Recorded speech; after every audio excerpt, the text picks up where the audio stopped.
Buddhism is a world religion founded by the Buddha in ancient India.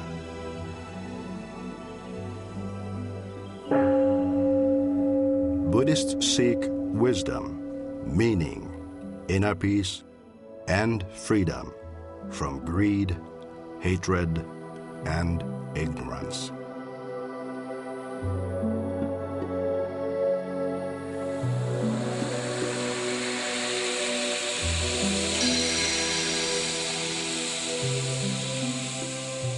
Mutually sustaining life, a Buddhist call to a troubled world.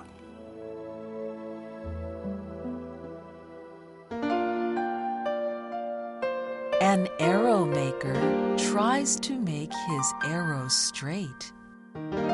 So, a wise man tries to keep his mind straight.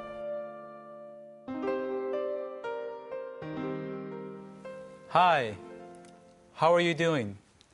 Today, we want to pursue another dimension of the fourth mark of existence. Nirvana is tranquil and peaceful, or life can be great. And that dimension is a quality of seeing things as they truly are and not how I want to see things. I like to demonstrate this point with a riddle of sorts. Here you see a model of a crooked tree. Well, in any case, please pretend that this is a crooked tree.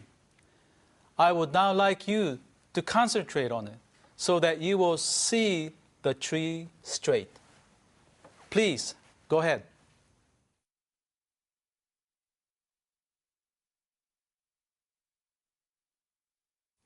Okay, unfortunately, our time is limited, so that at this time, I'd like to ask how many of you saw the tree straight?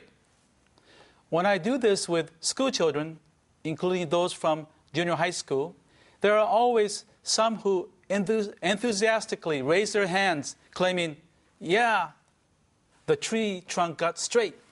It wasn't crooked anymore. Well, I praise them for sharing their views with the class, but I then have to tell them that their answers are wrong. Of course, it is possible that they actually saw the tree trunk straighten out, but that is not the aim of Buddhism. The aim is not to perform some miraculous feat by making the tree trunk become straight. Instead, the aim in Buddhism is to see the crooked tree as a crooked tree. That is what I meant by seeing the tree straight. This is an example of seeing things as they truly are and not how I want to see things. It is exactly the message being encouraged in today's opening passage. An arrow maker tries to make his arrows straight. So a wise man tries to keep his mind straight.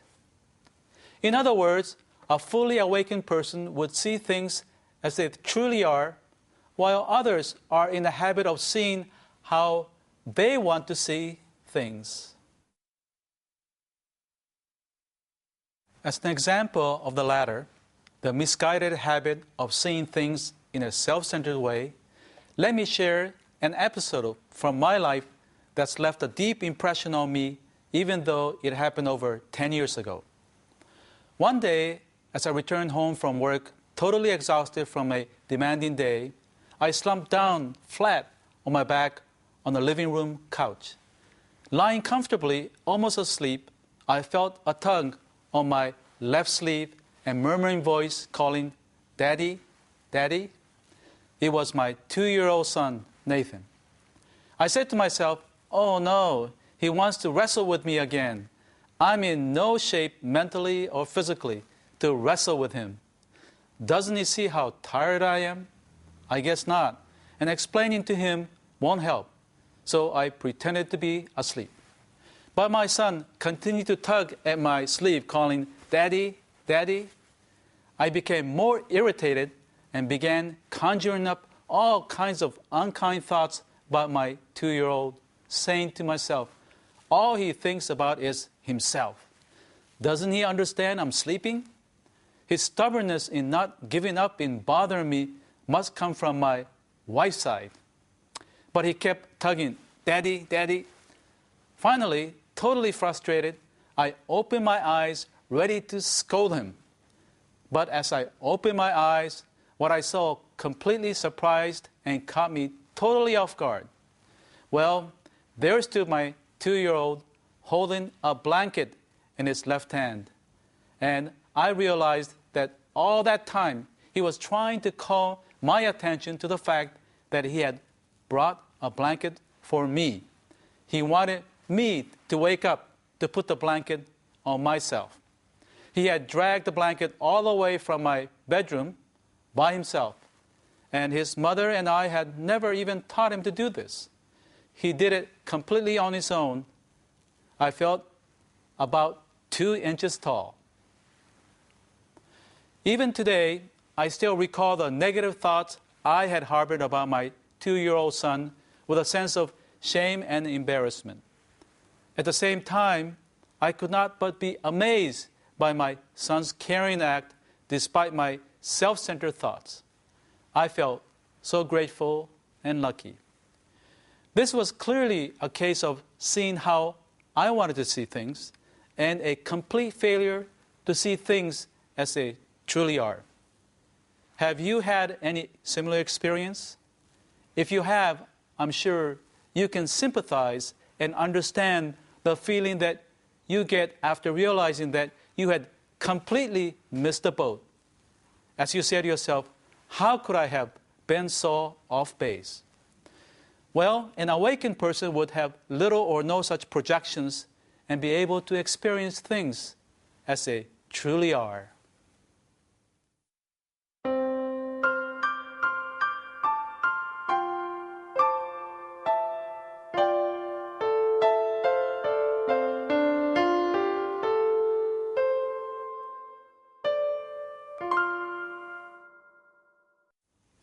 The Buddhist teaching has long regarded the cause of the failure to see things as they truly are to lie in our act of imposing or piling on, adhyaropa in Sanskrit. Perhaps projection, a psychological term, captures a similar meaning. Let me use a more casual term, piling on, for now. When we experience things in our daily lives, we are aware of the stimuli from the outside world through the 5 senses of seeing, hearing, smelling, tasting, and touching. From a Buddhist perspective, we then feel them as pleasant, unpleasant, or neutral. We also interpret or try to make conceptual sense, followed by our volition or response to the stimuli. The less awakened we are, we tend to overinterpret or pile on more of our own thoughts on top of what we are sensing.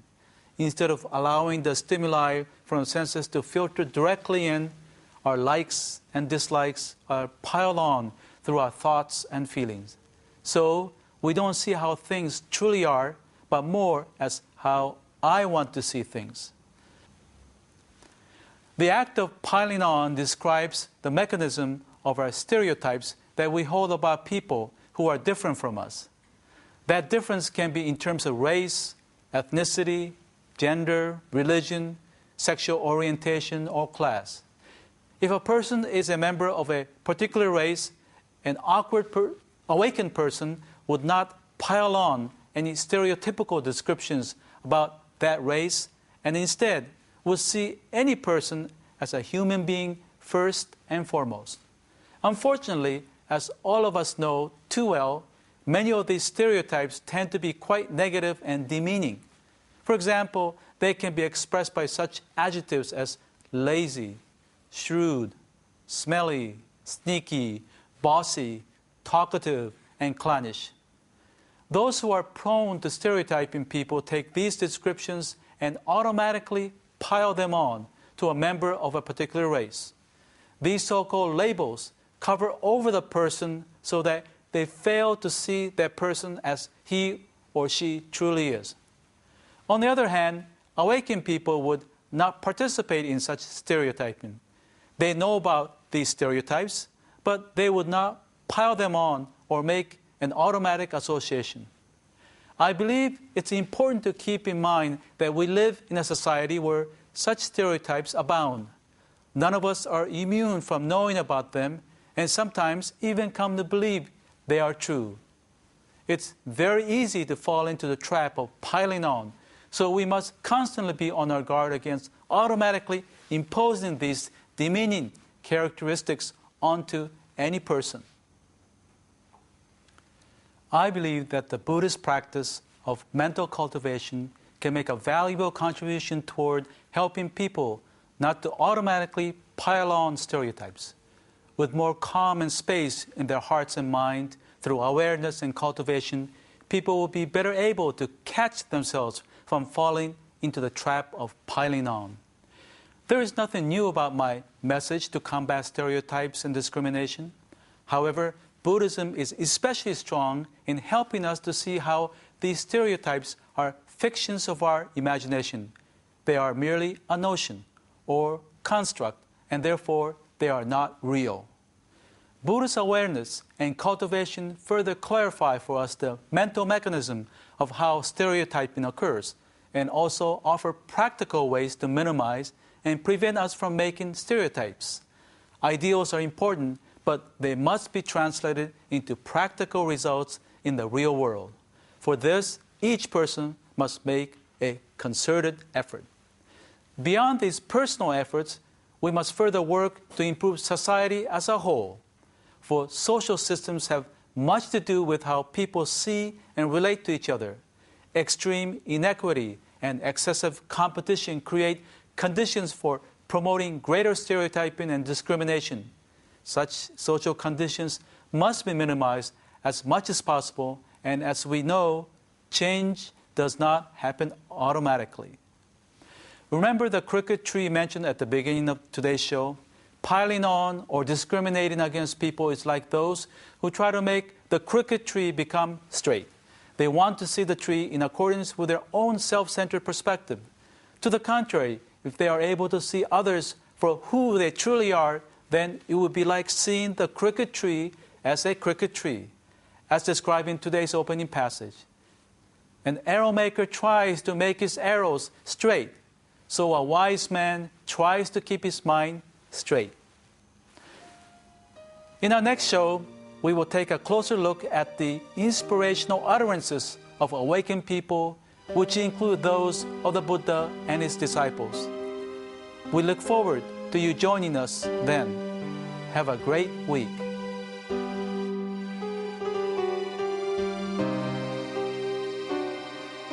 We at Bukkyo Dendo Kyokai pursue peace and happiness for people around the world. We have published the Buddhist teachings into 41 languages and donated our publication to hotels and other facilities in 55 countries.